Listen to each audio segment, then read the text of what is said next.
Welcome to another video from Dr. Lock. Alright, let's talk about workbenches and rekeying and pinning up.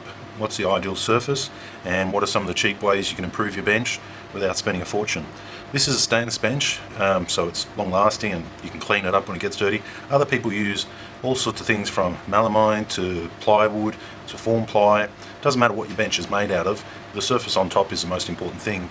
A lot of people I've seen over the years of locksmithing use bits of carpet or mats. Here's a couple of mats like this. These silicone mats. I mean, they look pretty nasty after a few years, but yet they do work. The only thing they don't do is they don't give you anti-roll protection. They roll straight away. Here's another mat. Here's one I got as a promotion from Multilock. It's okay. I mean, you've got 1, 2, 3, 4, 5, plus you've got the little chamber here for the inner pins. It's okay. Roll protection's pretty good. I mean, it's a real pinning mat. It's also got a massive big logo on there. Then we can move over to a larger size. If I can get it out of the bag. Come on out. What manufacturer's name is going to be splashed all over this piece of hardware that I purchased? Okay, lock pins. So these people make a lot of pinning kits, and I saw this and I bought it and I thought, oh, that's not a bad one.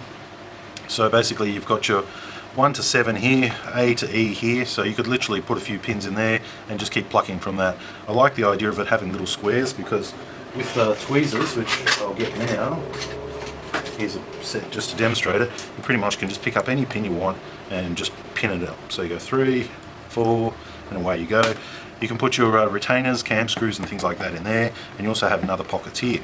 So roll factor on this one, I mean, comparing, we're kind of moving up in levels here. We go the cheap silicone from China, used for electronics, to the promotional Multilock one, used for multi-lock or whatnot, onto this one here, which is probably more commonly used. So we've got our plug there, roll factor. Pretty good. Same as all the other ones. Pin factor, there we go, there's some pins. They're not going anywhere, they're rolling around. And then you've got these sections here. So this is one I rather like. The design is good, the logo's not all over it, and your main work area is right in front of you. Okay, so let's look at another scenario now. The old-fashioned Lego. Real cheap, real easy to come by, and if you've got kids, you've probably got some sitting around somewhere. Roll factor, pretty much the same. It's got the same type of grooves, it's got the same everything. You can put your plugs there. As far as pins, well, let's just put a few pins on it. I mean, the pins really aren't going anywhere, but they're not exactly, you know, separated nicely or in groups. I mean, you're not going to look and say, oh, that's the third one. You'd literally need to go, that's number 1, that's number 2, that's number 3, that's number 4, and number 5. I mean, it's quite doable, but it's nice to have the 1, 2, 3, 4, 5, 6, 7. Alright, so that's Lego.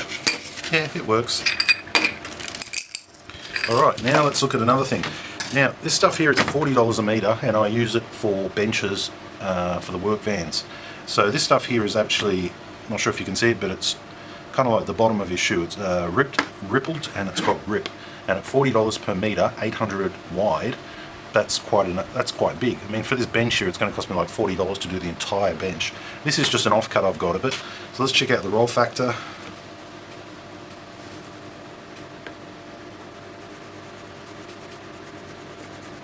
It's reasonably good. I'd be saying this mat here would have slightly better, but look, if you're keying up on a bench and you're just sitting the cylinders there, they're sitting there nicely. They're not really rolling over. Most people keying up as well would use some sort of cradle. But anyway, roll factor, and once again, same with the Lego. If you're going to put your pins on there, you've got no numbers, no colours, but they really do give you a lot less roll on the pins because it's almost like a third of the pin is in the groove. You know, I find it good for just about any of them, any like pins and wafers, because they just don't go anywhere. Once they get into those grooves, you're good. Alright, let's try the roll factor. Good. 1's gone. Good. Now 1's hit 2, and we're working on 2 hitting 3. Okay, look, if we space these up, how about we try that? And I'll move them down here. See, because at the moment I've got it half on this mat here. Alright, bring it to a stop.